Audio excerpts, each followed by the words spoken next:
You may or may not have had time to do this, the post-it note. If you haven't, maybe just have a think in your head right now about that question. What motivates you? We won't spend very time on it. I want you to write it down on the post-it note if you can, and we're going to come back to it later. So what motivates you? Have a think, one word maybe, 2 words, really, really quite specific, and then write it on the post-it note, and then we'll come back to it later.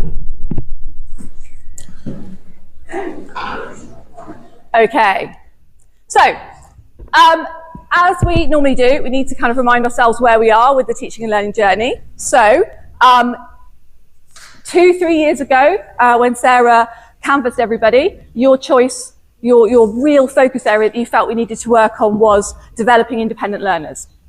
The literature refers to this as self-regulated learners. Same thing, I've just worded it so that when we search, we're going to find the right sources. There are 3 facets which we've been working on. So just take 30 seconds to see if you know the answers to those 3 questions.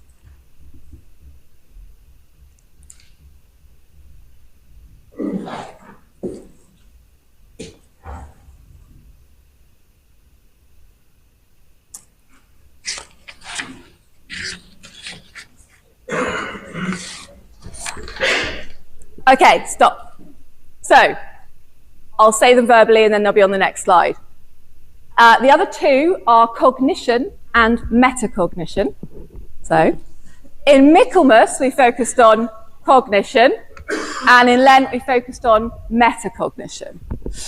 I've grayed them out because that's not what we're doing this term, but we will come back to them because we're not done. But this term, we're looking at motivation. And there are 5 sort of sub-areas under motivation, but I think one of them is potentially more important than the others, which is why I've arranged the organizer, the advanced organizer, in the way that I have. So this term, we're going to be really having a look at motivation, possibly the trickiest of the 3. What is motivation? So we need to start with the definition so we all know what motivation is. And this is the definition that we're going to be working from.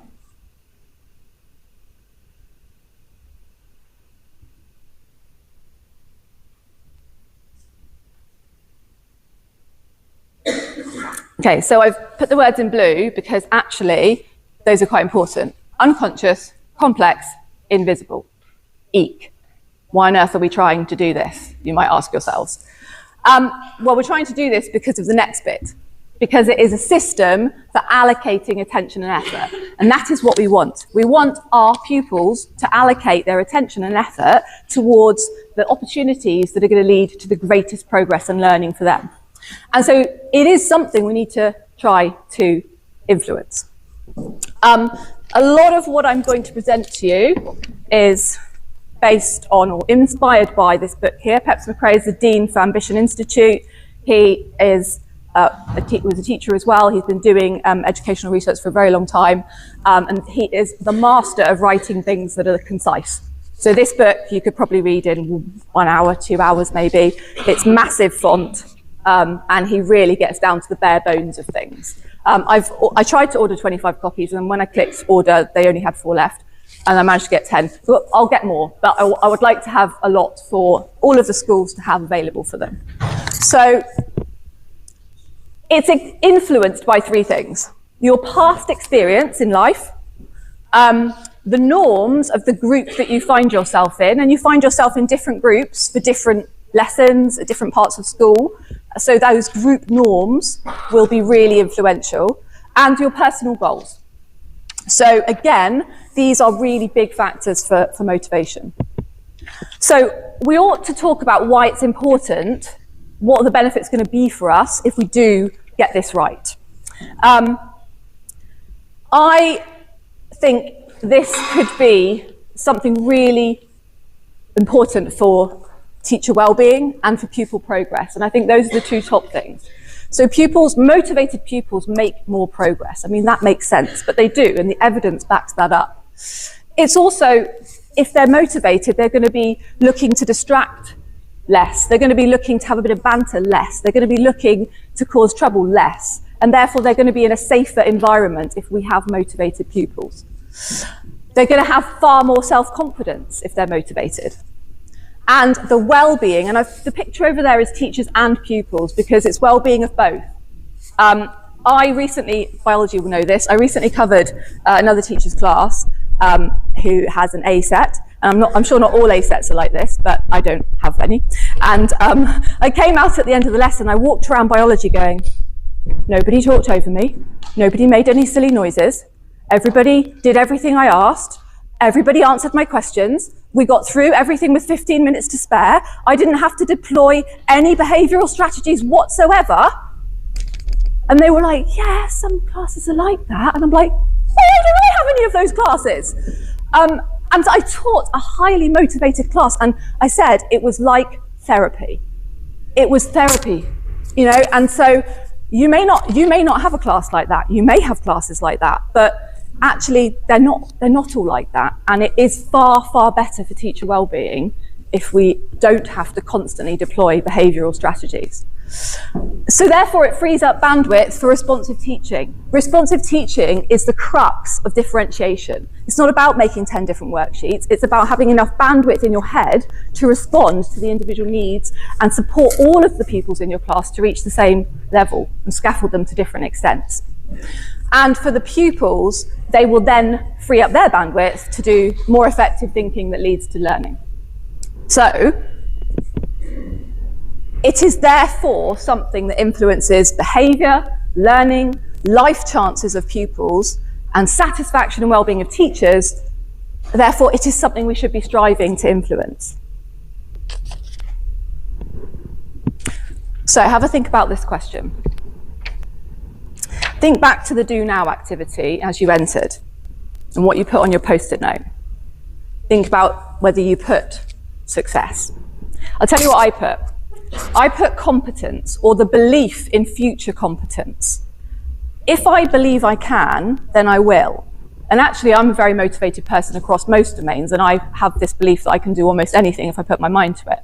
We don't have a lot of pupils that believe in that. But the reason I believe that, what is the reason I believe that? So have a think. Which one of those do you think comes first? And if you'd like to vote now, motivation, success, or either it depends. So just hold up what you think.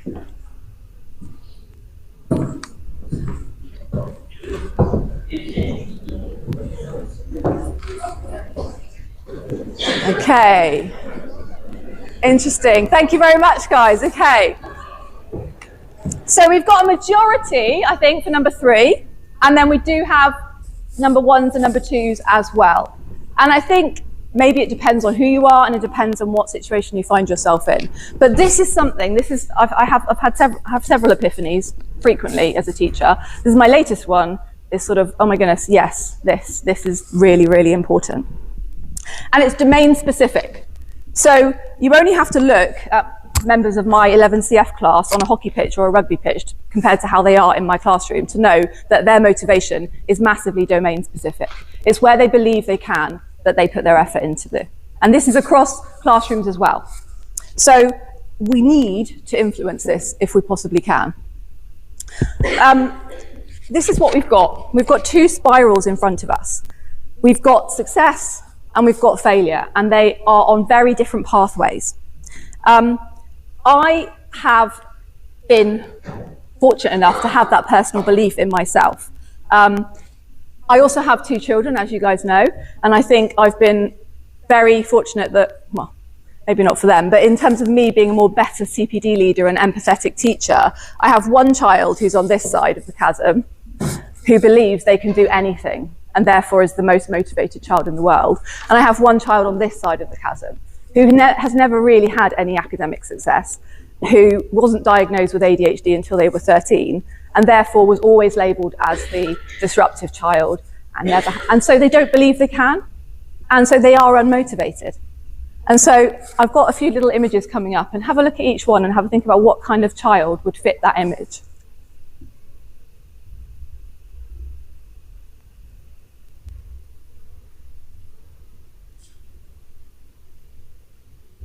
Okay, so those are all the ones that are on the upward spiral. Maybe they had success and then they got motivation. Maybe they just have motivation and they got success. But whatever they did, the reciprocal relationship has put them on that upward spiral. On this side,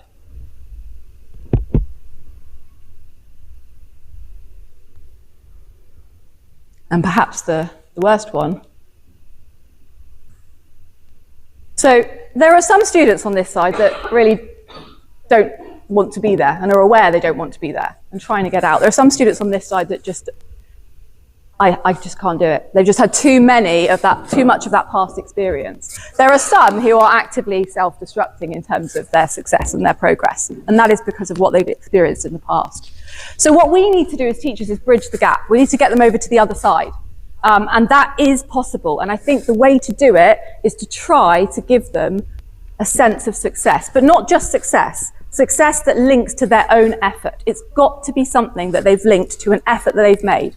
But if they've never made that link in their life between what they've done and the success they've had, why would they try? Because they don't believe they can succeed. So we've established that motivation is a very difficult thing to influence, but we've also established there's a reciprocal relationship between motivation and success is something we can influence. So now we need to think about what does actually lead to success in the classroom. And if I'd asked you what behaviours should your pupils exhibit to give them the most academic success, I would imagine most of you would have said really deep cognitive effort, really deep thought on what they should be thinking about. I don't know how many of you would also have said, and vocal participation as well. But there's a lot of evidence for the fact that actually participation is as important as the thought. So this is from a paper last year, which has been widely cited recently by leading educational researchers. And this was their research questions, I suppose, to start with. Do those who talk more learn more because they talk? Or do they learn more because of their engagement, which manifests itself in their participation? Can silent students be as successful as vocal ones if they're committed to learning and they try hard? So they categorise students into 5 categories, pupils. These are the 5 categories. Disconnected, who they had a very large sample size, I should say, and they had lots of proxies for cognitive engagement and proxies for participatory engagement. So disconnected, no evidence of cognitive engagement, no evidence of participatory either. Aloof, some evidence of cognitive engagement and participatory engagement. Chatty, I don't like this word because they don't mean chatty as in off-topic chatting, they mean vocal. So I would have classed that as vocal. So not very much evidence of cognitive engagement, but more vocal, maybe low level though, not very deep.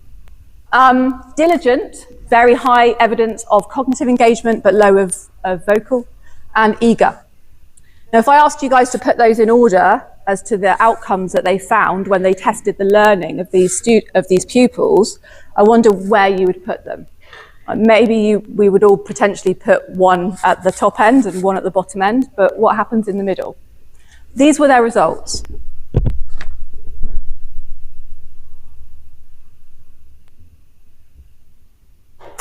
So, personally, the surprising one is this one. And this is, potentially, we would have thought this one has got to be second, surely, but no.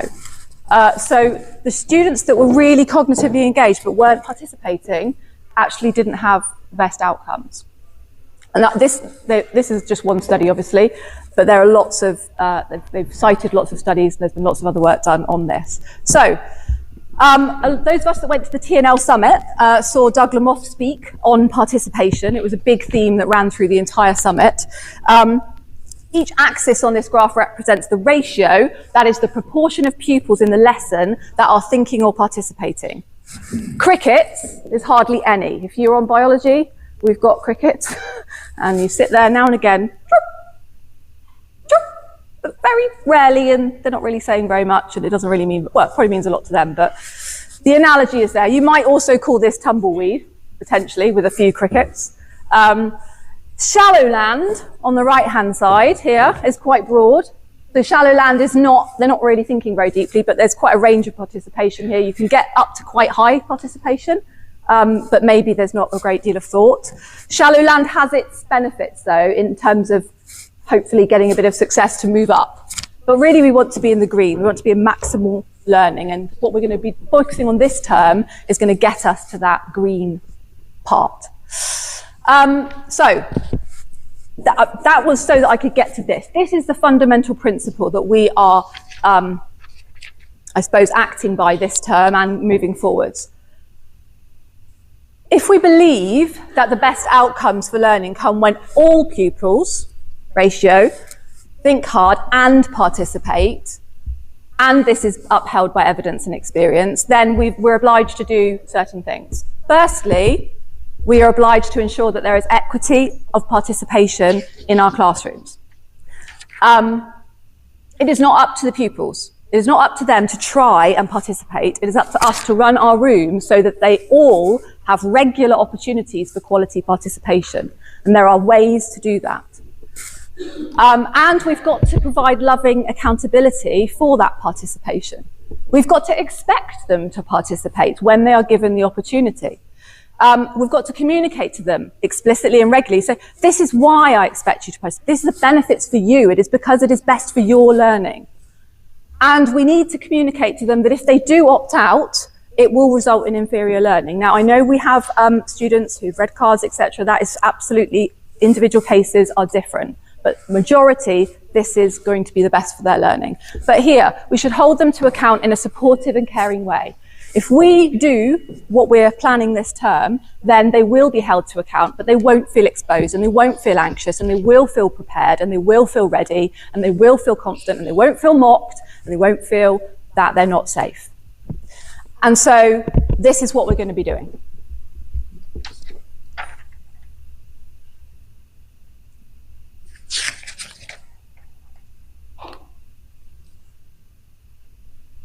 So the inputs this morning that you're going to be receiving are all based around common participation routines. We are going to have cross-college behaviour routines as well, but your real focus for this term is whichever participation routine you have chosen, that is your focus. If you have bandwidth for the behaviour routines, that would be great as well. But really, it's just that one that you're focusing on this term. The only way to do this is by having a shared language and a shared understanding. And we must call it the same thing, and we must all understand the same thing when we say it, and we must all use it for the same reason. Here's a class. This is what the pupils you might have.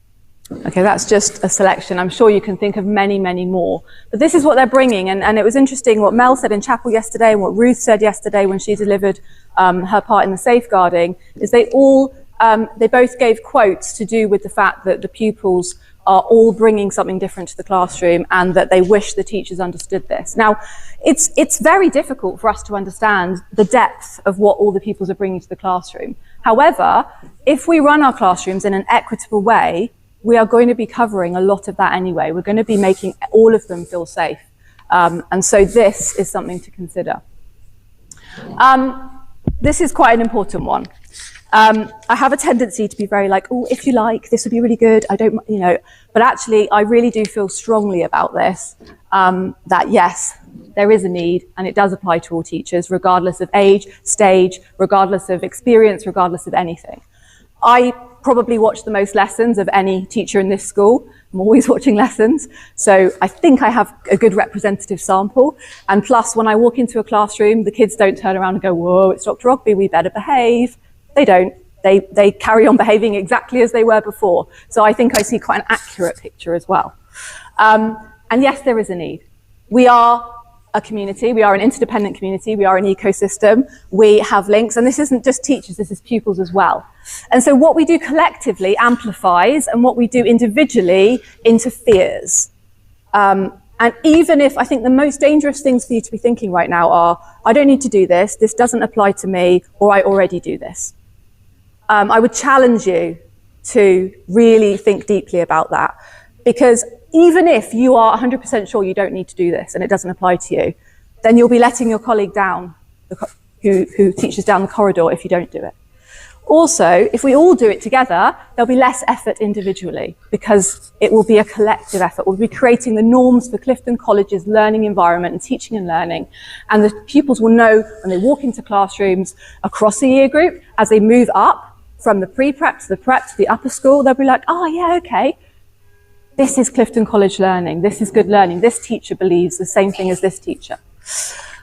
Something I would also say though is this isn't teach by numbers. I'm not taking away your ability to be innovative, creative, your ability to have autonomy over your lessons. My goodness, absolutely no. These are core routines. These are core participation equity routines. These are not taking that away. You have freedom to do that with your content. And again, a couple of quotes for you.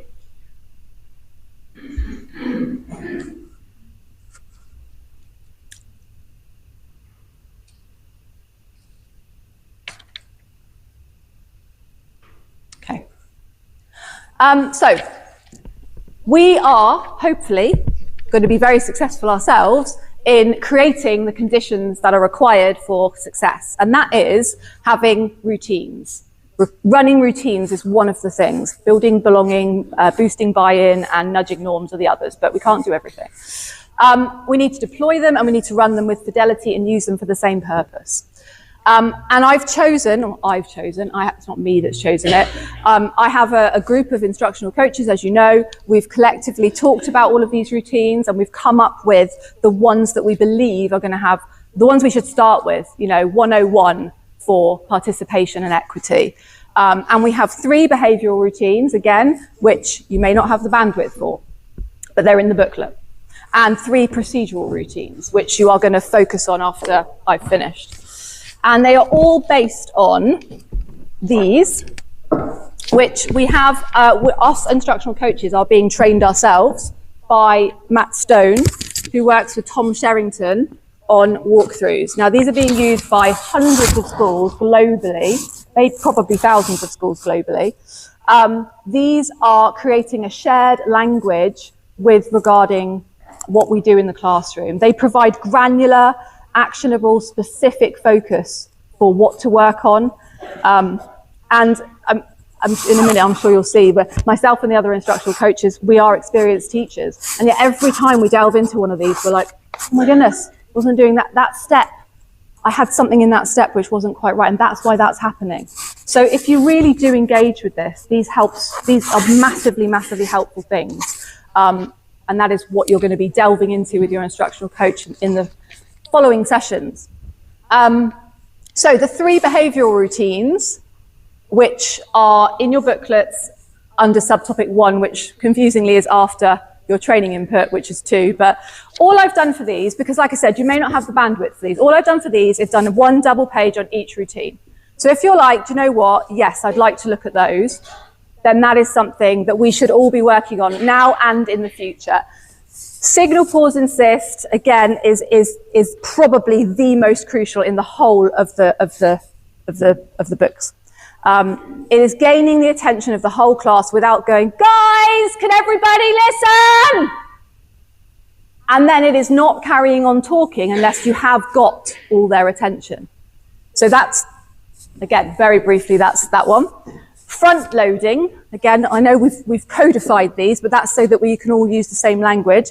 That is a little bit like me saying, right, in 30 seconds, I would like you to turn and talk to your partner, and I'm going to give you a question to talk about, and I'd like you to come up with 1 response for and 1 response against.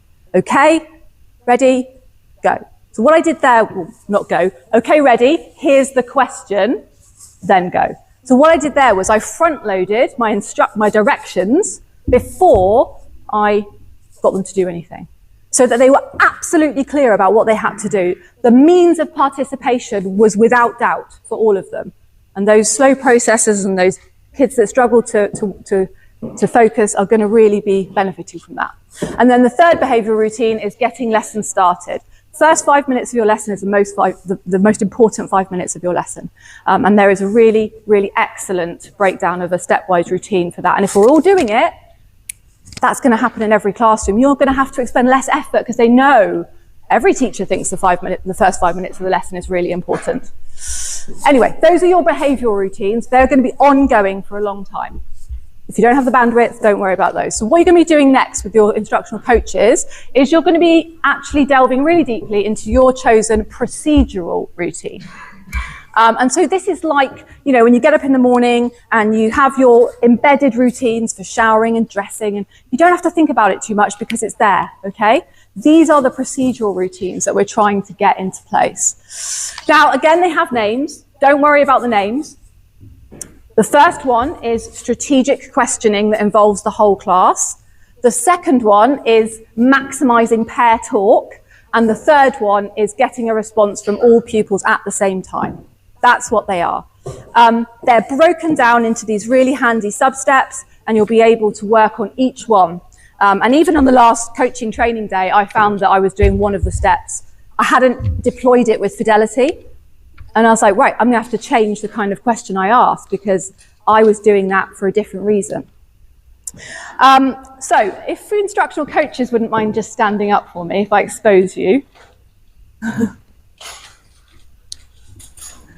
Thank you. So I wanted them to stand up because these guys have volunteered to push forward teaching and learning with me at the school. These guys are reflective practitioners, as you can see, experienced teachers who know that they don't know it all and know that they always need to get better. And they have been invaluable in helping me craft what's happening next. And their expertise has been amazing. And I know that you're just going to have a really, really productive couple of sessions after this with them. So thank you very much, instructional coaches, because I couldn't have done it without you. So thank you. One final thing from me is that, oh, do I have sound? Does anyone in the prep school know whether I have sound? Well, I'll try it. We'll see. If we get it right, I just wanted to show you 2 videos of the magic happening. And I want you to think in these videos, think about equity of participation, loving accountability for all, and safety because they know what to expect. I've got one example from secondary and one example from primary. And we'll just have a quick look at a minute or 2 of each, and then our session will conclude. And then we are going to be moving to breakout rooms with our instructional coaches. And you will be, please bring your booklet because you will need it. And you will be delving into your routine and really working out how you can deploy it with fidelity so that we are amplifying, not interfering. So you might have to come down. I stood here because yesterday I was sat down there and I realized I couldn't see everybody. So we'll do this one first. So this is a secondary example. Dudlamov's field notes, by the way, if you haven't seen them, are brilliant. He often posts little video clips of lessons. Some of them are American, but this one is British. He started coming over here and watching quite a lot of British schools. Now, this teacher she's literally got the participation and the behavioural routines down. She's not just got 6 of them. She's got way more than 6. And therefore, she switches between them with real expertise. Obviously, we are going to build this gradually, but I think we can all get there. And to a lot of people who might be potentially naysayers when they look at something like this and go, oh, it's a bit too regimented, it's taking away the individual curiosity of the pupils. Well, just have a look at each pupil. Have a look at how engaged they are with their content and see whether you still believe that.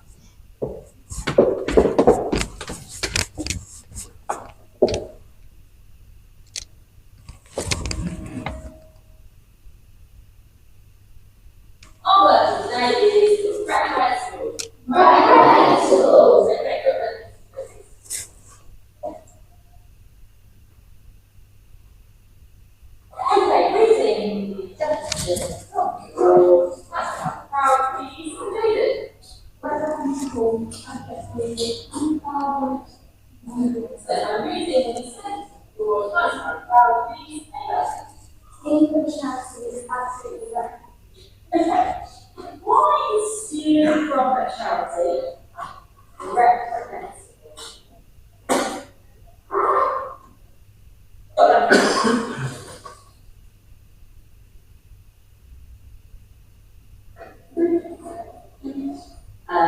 one. Why is stealing from a charity reprehensible?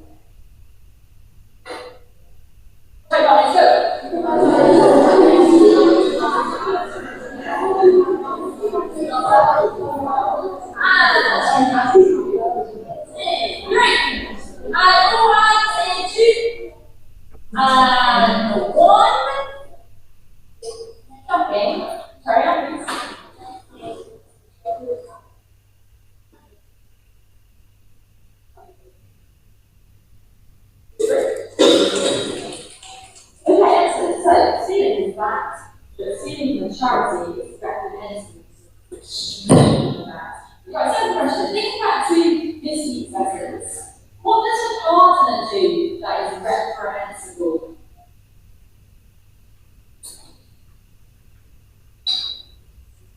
I haven't got time to show you all of it, but there is strategic questioning. There's all sorts of stuff after that. Right, just a quick look at the primary example. I've got to go to 29 minutes and 40 seconds. Thank you so much. I can't wait to get started. Stay both safe. Oh, the what? Is kind of a phrase in English crickets is like ask alike, and what's different about the two videos? So this is, there are, I think, subtitles, but they're not in English, but you get the idea by looking at the classroom.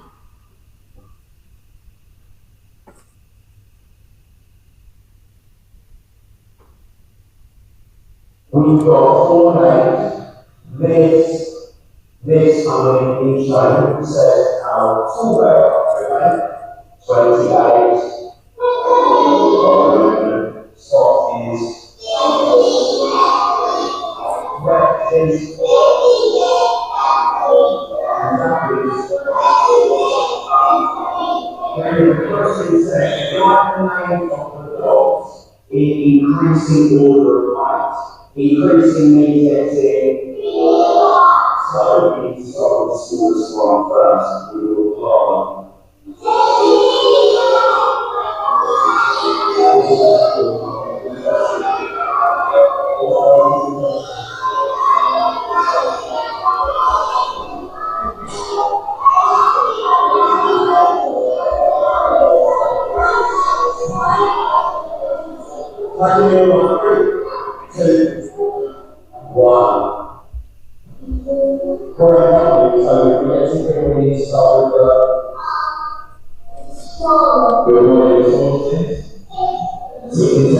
Okay, I'll stop it there. Like I said, you can watch more if you'd like to.